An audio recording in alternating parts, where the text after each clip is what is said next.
Okay, great. Hi, everyone. Welcome to today's session. We're very excited to be joined today by Dr. Harun from the University of Buckingham, and he will be talking about artificial intelligence. So throughout the presentation, if you have any questions, please feel free to pop them in the chat box, and we'll get to as many as we can at the end. And then teachers, if you wouldn't mind just quickly putting in the chat box how many students you have in your classroom, that would be great. So I'll hand it over to you, Dr. Harun. Thank you very much for that kind introduction. So good afternoon, everyone. I'm going to be talking about a global challenge and how AI as well as data is going to help us or are already helping us solve this global challenge. And I hope this will be interesting to you. Okay, right. So what is a global challenge? I'm going to talk about agriculture because food is very important and we need food to survive. So what's the problem? It is forecasted that there will be something around 9.6 billion people on the planet by 2050. And if you attended one of the talks early in the morning, I believe one of the speakers were talking about this subject as well. So in order to feed this 9.6 billion people, we need to produce more food over the next 30 or so years than we have ever produced in the human history. That's a big task. And that means we would need about 120% more water, 42% more cropland because we have a finite amount of land. We will lose 14% more forest cover, and all of these things will result in producing 77% more greenhouse gases. So unfortunately, it sounds a bit bad news for all of you because this is your future. So let's see how AI technology can find solutions. Well, before the Industrial Revolution, this is kind of how farming took place. And in fact, in most parts of the world, or at least some parts of the world, this is how farming takes place even now. But from here, as we developed over a variety of industrial revolutions, we have tractors. Then from a skills point of view, farmers have to learn how to drive vehicles and also maintain them. So a bit of engineering comes into play here. And now, as well as in the future, we are looking at having autonomous tractors. So it's not enough for you to know how machines work. You also have to have some understanding of digital technologies, even to be a successful farmer. So these technologies already are helping us get better harvest from what we plant. But that's only one problem. A big problem when it comes to agriculture is food waste. And this happens at a number of points when we take food from soil to plate.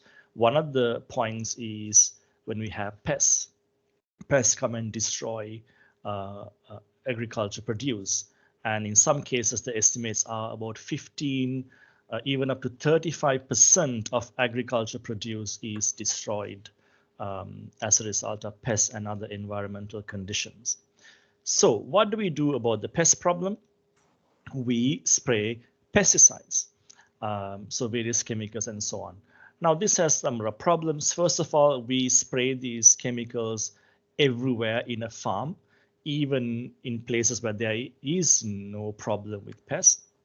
And also in this picture, for an example, the farmer or the person who's spraying, they're not wearing any protective clothing and so on, so not good for them as well. Then all the chemical gets into soil, and soil becomes corrupted as years go by. Of course, in developed world, like in the UK and elsewhere, we have various machines to spray pesticides. But again, the same problem is there. We are spraying these pesticides everywhere in the farm. In some cases, we use planes. This means some of the pesticides could even spread outside of the farm, depending on the wind condition. So all these chemicals are going into the soil. They could go to outside of farms. That's a problem. So how do we deal with this situation? Instead of spraying these pesticides everywhere in a farm, could we find a solution where we spray pesticides only in those local areas where there is a problem? So this is where precision agriculture comes in, using AI and data and number of other technologies. So here's an example. This is a trap. It attracts pests using a chemical, a pheromone, and the pest goes into the trap, and essentially they get stuck because there'll be a sticky pad. When the pests land on it, because of the pheromone they're attracted, they get stuck there. So what we do is at the top of that trap here, there's a camera. Then we use computer vision and AI technology to detect and identify the pests that are captured in the trap. Okay, because some pests or insects, they are not a problem to the to whatever you are growing. Okay, only some are a problem. And also the counting, the number is also important, because only when these pests are in a high density, it becomes a problem. If there are only few of them, then it's not a huge problem. Okay, so here we are using a camera to take a picture, and we are using what's called computer vision, which involves machine learning and some elements of AI to identify the pests and also count them. Of course, in a large farm, we're talking about hectares and hectares of farms. We will have several hundreds of these traps, each one collecting data. Then this data from these several hundred traps will be sent to the cloud. This is where cloud computing comes in to analyze. Of course, there are challenges. We don't have like Wi-Fi routers in large farms, like there's no place to plug in a Wi-Fi router, right? So how do you send this data wirelessly to the cloud? So there are lots of challenges there. We can't put expensive batteries in a trap, because who's going to replace these batteries, right? In a large farm.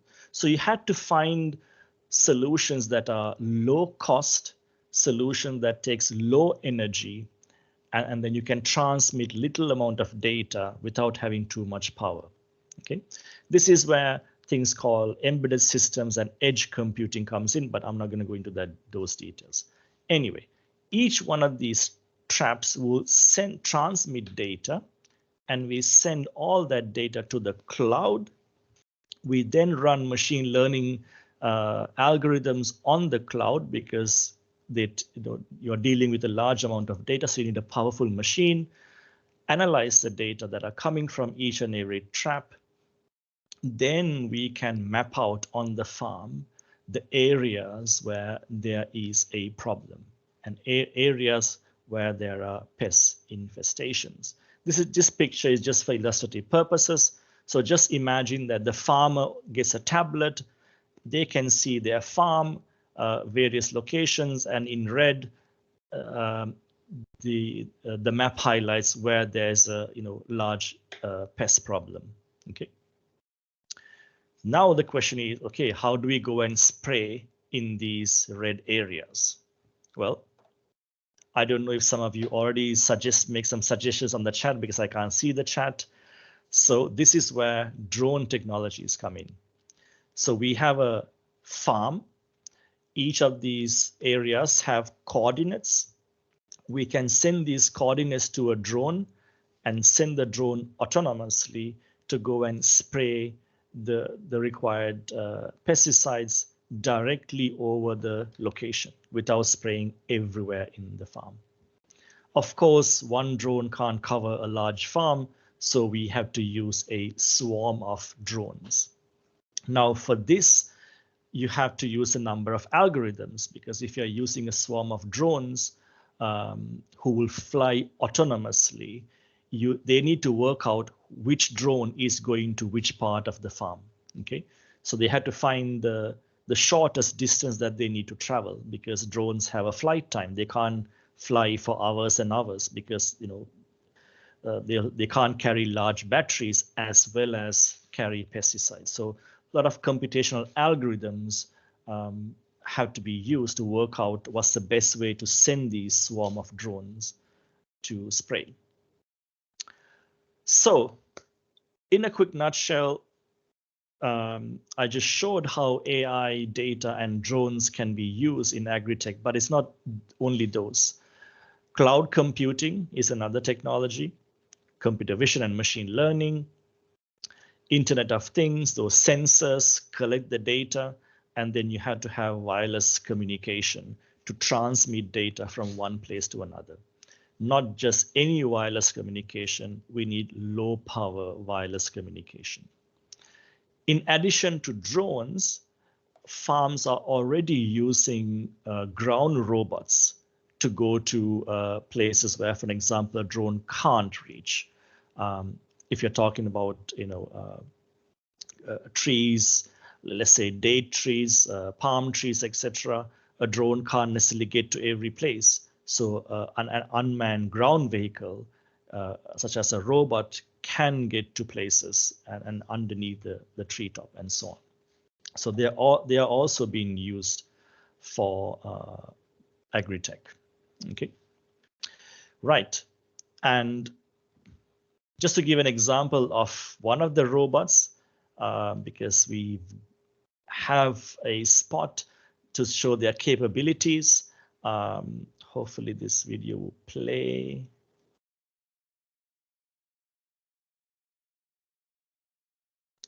This is just in Buckingham, bridge over the river Great Ouse. Just showing how the robot by itself can climb stairs. So what you would see is the robot will be carrying a payload here, anything you can spray, or a gripper to pluck produce. Okay.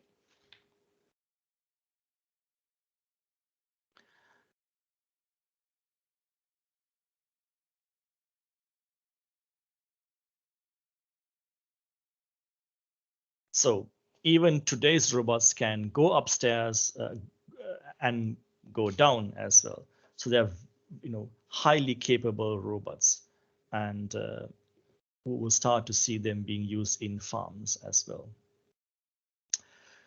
And agriculture is only one of many areas that AI will have a huge impact. Construction industry, driverless cars, I'm sure you've seen them, in finance and healthcare. For example, drug discovery, finding a vaccine for something like COVID. AI can be used to speed up some of the drug discovery processes. In retail, how you advertise, how you market, how you understand the customer spending patterns. In law, AI is being used to go through various documents and find relevant information using natural language analysis and so on. So AI is going to transform essentially every sector, and therefore you have huge opportunities as you go through school and after school, if you develop digital skills and have an understanding of artificial intelligence. Because there's a huge skills gap in this area. And there's also a lack of diversity, especially when it comes to tech or IT. It's a very male-dominated industry, unfortunately, although things are changing. More and more women are going into the sector because there are huge opportunities, very well paid, but most importantly, in IT, you get to solve some amazing, some really challenging problems. So work is really rewarding. Okay, I think this will be the last slide before I finish, like a couple of minutes for questions. And it's not just artificial intelligence or data or robotics. There are also huge advances in things like augmented reality or mixed reality. They're using headsets. I already mentioned cloud computing. So a lot of businesses, small and large, are moving from having their PCs and various servers in their offices to the cloud. And all this means is data security is really important. Every day we hear how data is being hacked, infrastructure is being hacked, and so on. So cybersecurity is hugely important, and that's a very exciting career to go into as well. Couple of other things, but not enough time. Okay, so I'm going to wrap up here. I suppose just one last word. So if AI and robots are doing all of these things, what's left for us? Well, for you, my main message is keep learning. Okay, keep learning. Whenever you get a chance, learn about programming, even if you don't go into IT, learn about problem solving, and try to work collaboratively, because these are some important skills that you will require as you go into work in a few years' time, because more and more technology is coming into our workplace. Thank you. Thank you.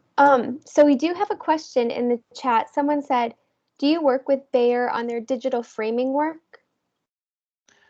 Which frame? The bear? Yes. Do you work with Bayer on their digital framing work? No, we don't. No. Let me see if I understood the question correctly. No. But I could talk about, well, maybe we need another session to talk about swarm of drones. Yeah. Someone else has just asked, how do you charge the robots? Very good question. So robots don't necessarily, I mean, they can be charged. They don't necessarily have to be out in the farm all the time. You can have solar panels. They are getting better and better to charge the robots, and the same with drones as well. And the other thing is the robots and drones don't have to go to the farm all the time, whereas the traps and the cameras will have to collect data continuously. Great. Students, if any of you have any more questions, please feel free to put them in the chat. We have about 2 minutes left. And teachers, if your students have any questions, go ahead and do so. In the meantime, I'm just going to go ahead and put some polls in the chat. If you could go ahead and complete those and just answer for the majority of your students, that would be fantastic.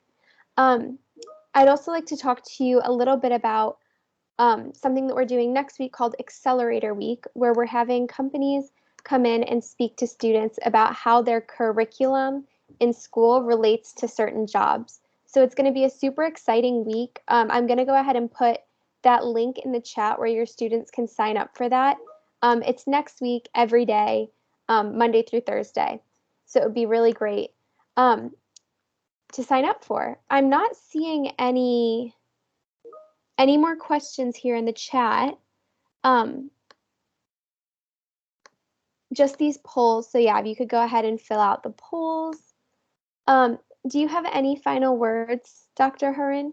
There was one question, I think, in the chat from Mrs. Trista Tracy. Oh, my apologies if I didn't see it. Oh, how do the robots know where to go and spray? Oh, so the robots too will have GPS coordinates. So you can give the GPS coordinates to the robots, and they can navigate to the appropriate location and spray. And for a robot to navigate, that's a hugely challenging task. It requires a lot of AI, computer vision, etc. Yeah. So my final word would be another thing that I want to say is learning should not stop. especially your generation. We're very old. When we started going to school, we were told you have a career for life. If you're becoming a lawyer, you're a lawyer for life. You're a teacher for life. But your generation is expected to have, on average, 11 different jobs or careers.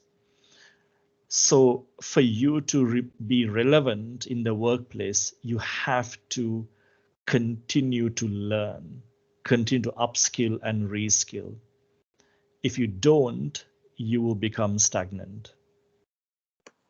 Thank you so much. Yeah, that's really important to remember. You should always be learning in your careers. So thank you so much for being here today. It's been a great session. Students, thank you for your participation. Teachers, I've also gone ahead and popped a feedback form in the chat. If you could please fill those out and have your students fill out the student ones, that would be great. So once again, thank you all so much for being here today and have a great one. Thank you for listening. Thanks.